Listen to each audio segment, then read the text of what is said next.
Hello everyone and welcome to Farm Bureau's Voices of Agriculture. This week brought to you by the Mississippi Farm Bureau Federation. On the show this time, we visit the farms of the finalists for the 2016 Young Farmers and Ranchers Achievement Award and the YFR Excellence in Ag Award. We'll be right back. Stay with us. Each year, young farmers and ranchers from across the state have the opportunity to win fabulous prizes in the Young Farmers and Ranchers contests. This year, 5 finalists were named for the YFR Achievement Award and 2 finalists were named for the YFR Excellence in Ag Award. The judging panel spent a good bit of time getting to know the finalists and learning about their operations. So why don't we do the same thing? First, let's meet the finalists for the 2016 Mississippi Young Farmers and Ranchers Excellence in Ag Award.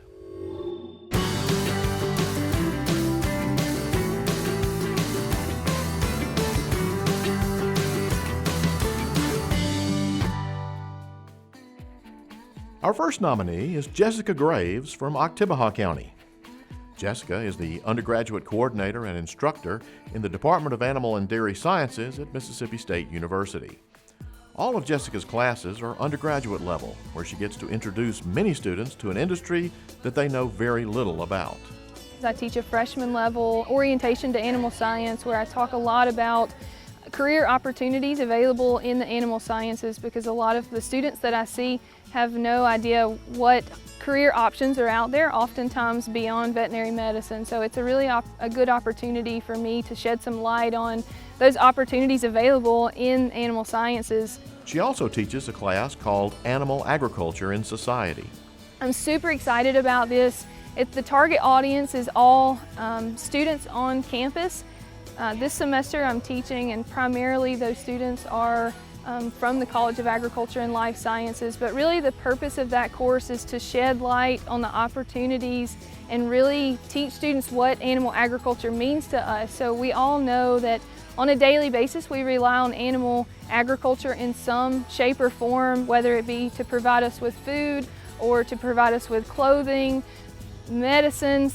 As an advisor, Jessica often meets with prospective students or students looking to change their major into animal and dairy science.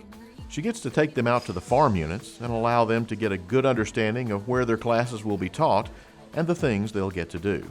She says that Mississippi State offers great advantages over other ag programs because of location. I definitely believe that we are blessed here at Mississippi State because our farm units are so close in proximity to main campus. So I oftentimes tell students, you can be in a statistics course on main campus and then go to the farm for an afternoon lab and then go back to main campus if you need to. So we definitely have a lot of resources here at our disposal for teaching purposes and research purposes. And the students really get to take advantage of that for academic reasons and also for jobs. You know, we employ a lot of students on the farm units, and so that's just one more thing to get them some experience. Jessica also gets to play tour guide to visiting high school students. Oftentimes I'll have big school groups come in, age range from elementary school students to prospective high school students, FFA groups, 4-H groups, and we go and visit the farm units, and I try to give the students a good understanding of what life is like here at Mississippi State, especially in the Animal and Dairy Sciences Department, where we do have those farm resources for teaching purposes and research. But it's such a cool thing because many students have never had the opportunity to even touch a cow or a horse, and so being able to see them just light up and have that opportunity to touch an animal for the first time, especially a large cow or a steer, it just blows them away because they've never had that experience. Jessica's husband, Kenneth, manages the dairy herd at Mississippi State. He, more than I, loves doing hands-on activities with students, bringing groups in to do tours and that kind of thing. I mean, he eats it up. He loves every minute of it. Our final nominee is Matt McGowan from Rankin County. Matt is a retail account manager for DuPont Crop Protection. He works with growers and retailers to put the right product on the right acre of land. Typical day for me, leave my home office and generally travel towards the Delta, which is a big part of my territory, and visit with a retailer. Then he and I may hop in his truck go see one of his farmers, and we may go look at the crop. We may go to just his shop and just talk. Everybody's spread out, so we do a conference call just about weekly and connect with either customers, or we connect with internal folks with DuPont. Email is a day-to-day activity as well. This year has been a weather challenge for Matt. We've had dry spells early whenever we were trying to get planted.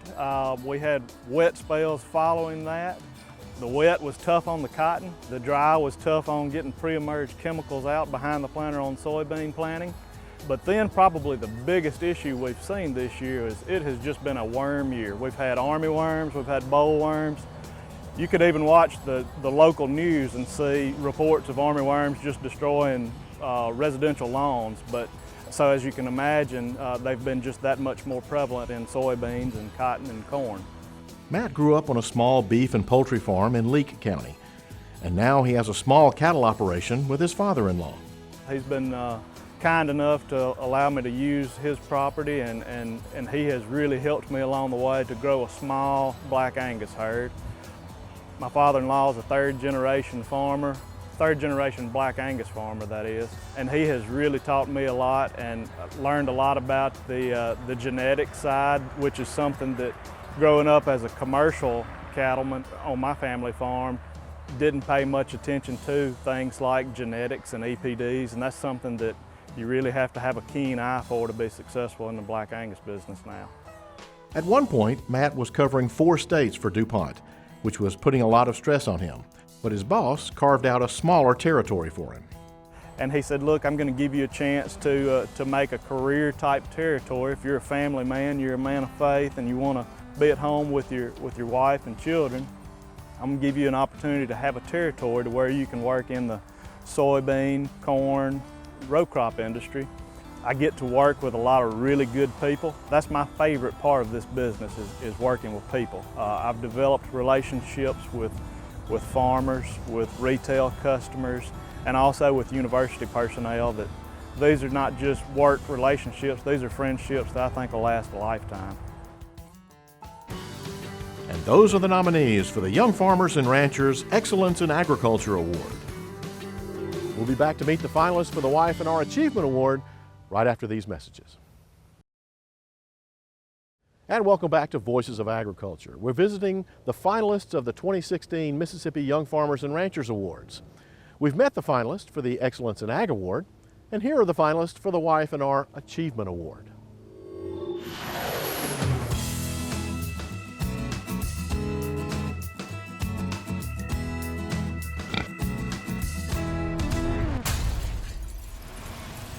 Our first nominee is Walt Rambo from Sunflower County.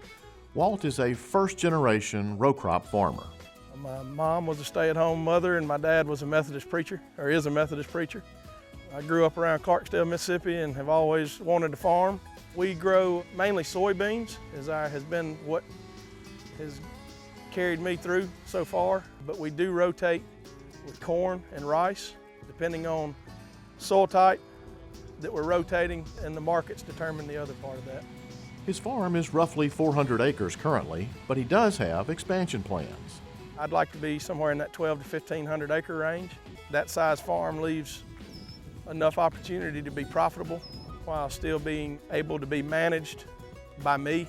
I would like to see the farm be efficient and economical while keeping stewardship of the land and conservation in the forefront as well. And speaking of conservation, Walt has partnered with NRCS to build a tailwater recovery system to reuse water on his farm.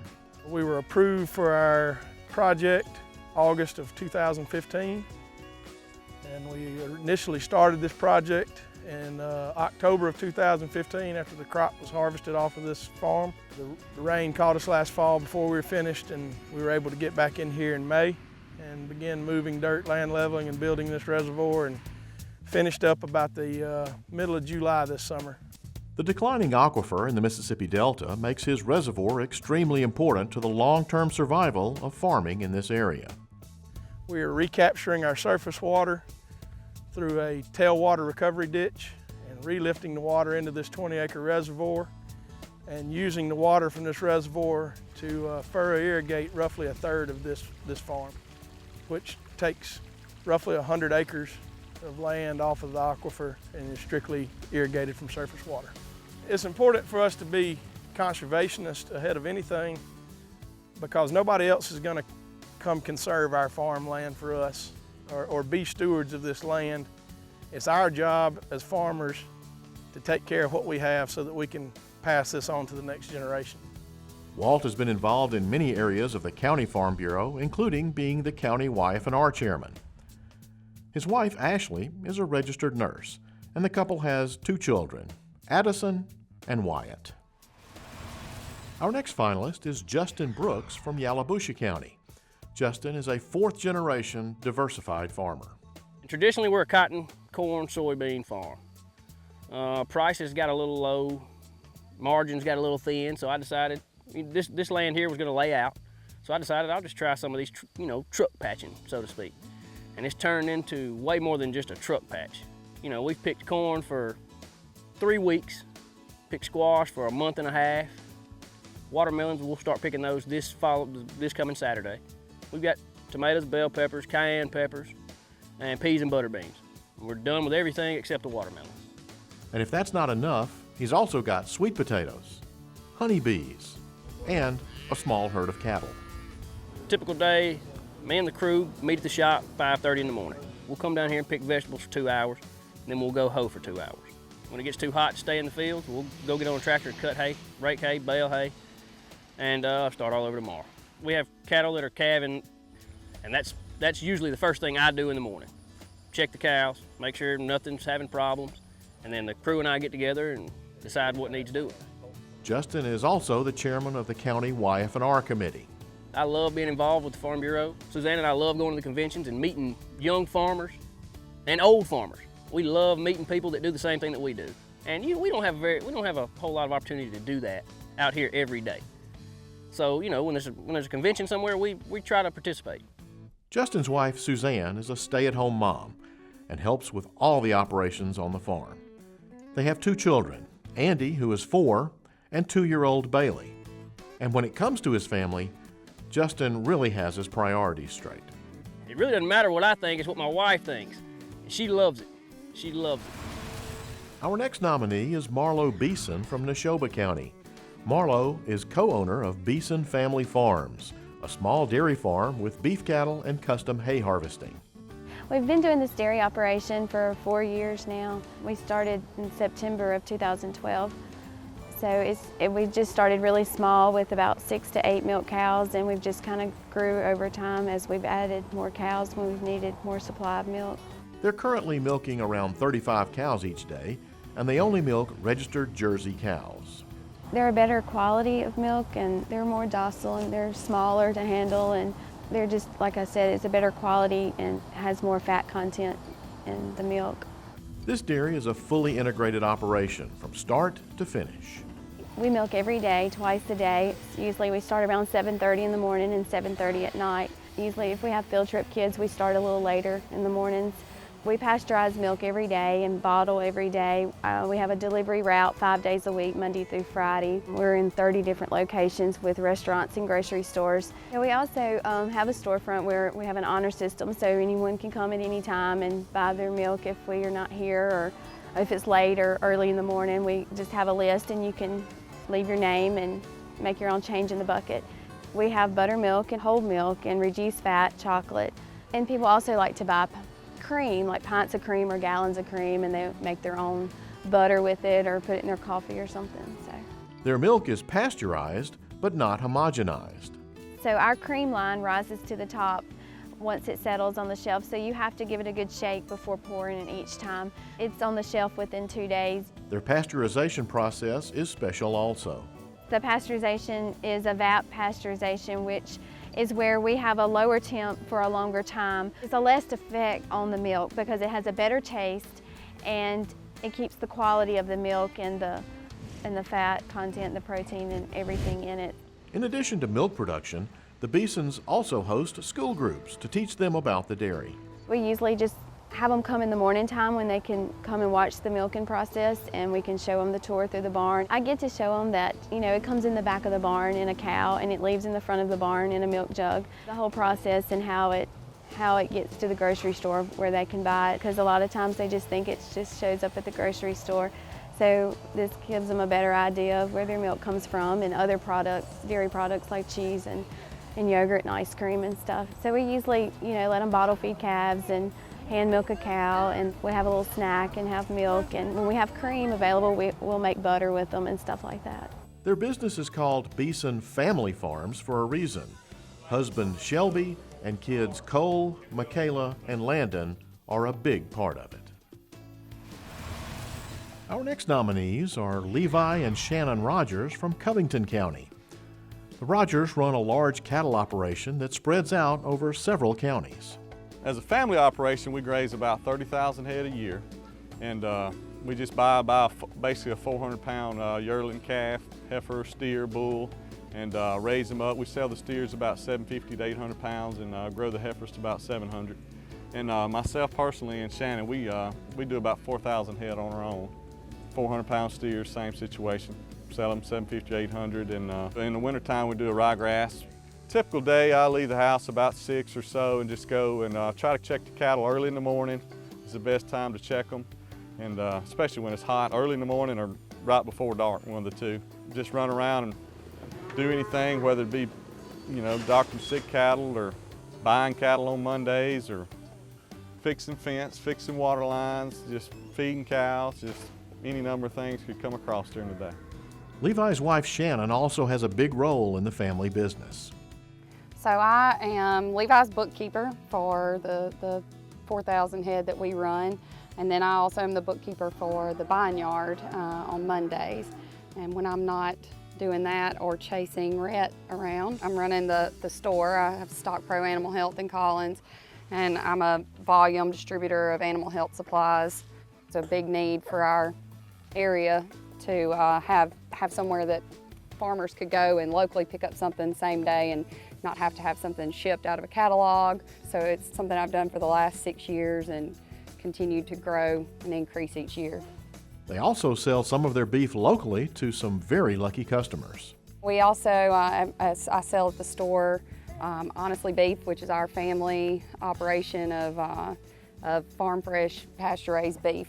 So that's a real draw to some people to be able to come in there and get some beef they can take home and cook up that night. Shannon also plays a role in the County Farm Bureau. I sit on our county board, and I was the vice chair of the Young Farmers and Ranchers State Committee. I'm also the vice chair of the Farm Families Communications Committee, which has really been a cool thing to be a part of, getting to make some really important decisions about what our state and community is going to know about farmers and what we do. The Rogers have a 1-year-old son, Rhett. Our final Achievement Award nominee this year is Taylor Hickman from Hattiesburg. Taylor operates a poultry operation near the hub city. Back in '07, when I was 21 years old, I built 4 chicken houses. So I grew those for 9.5 years before I decided to build these. I built these alongside my brother. We both own this farm together. It's called C&T.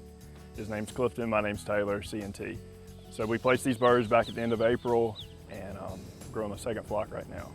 Taylor grows for Sanderson Farms and raises, on average, 5 flocks per year. It's not one of these things you put them in and then you go off for a week or so. It's a daily process. First thing we do in the mornings, you go in, make sure the lines are full, the feeders' lines are full, make sure they got water.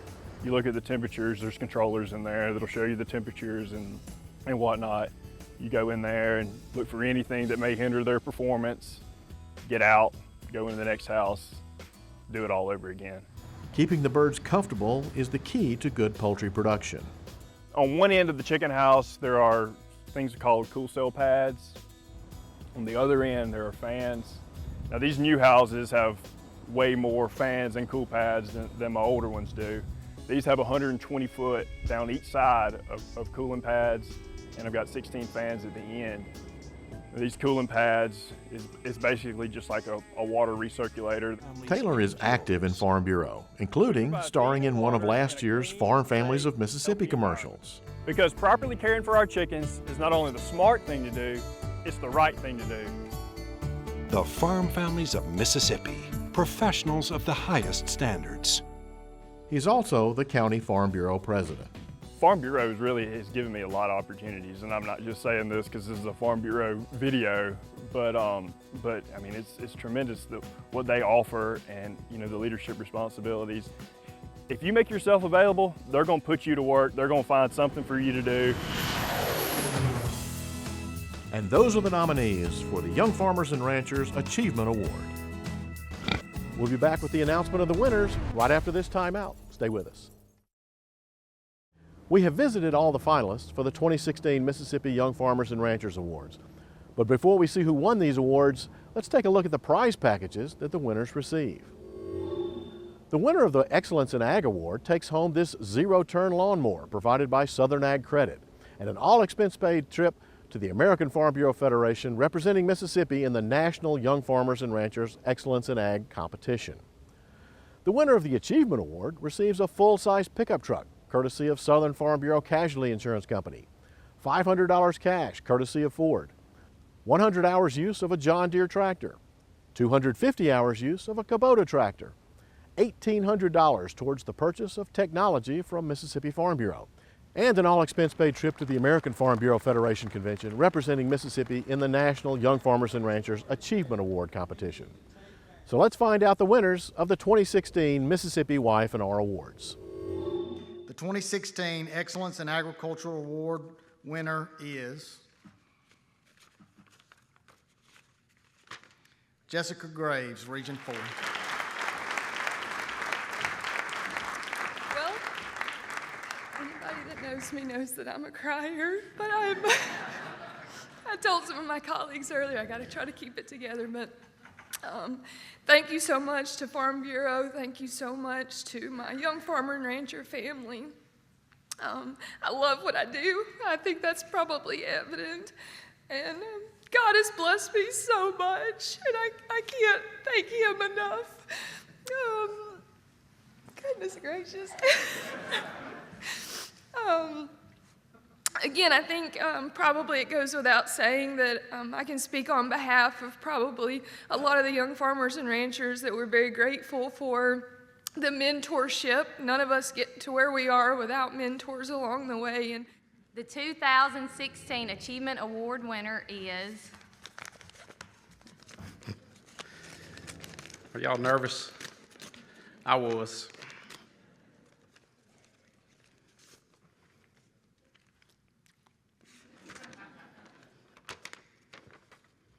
Levi and Shannon Rogers, Region 6. I want to thank Mississippi Farm Bureau for being a great voice for agriculture in Mississippi. Thank the Young Farmer and Rancher Committee. Thank my regional manager John Kilgore for getting me involved in the whole team.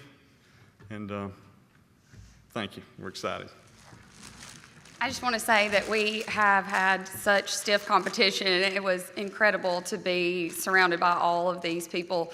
Young farmers are just doing an incredible job, and I'm just so grateful for this opportunity. Thank y'all. Congratulations to Jessica Graves and also to Levi and Shannon Rogers. Both couples represented Mississippi earlier this year at the American Farm Bureau competitions right here in Phoenix, Arizona.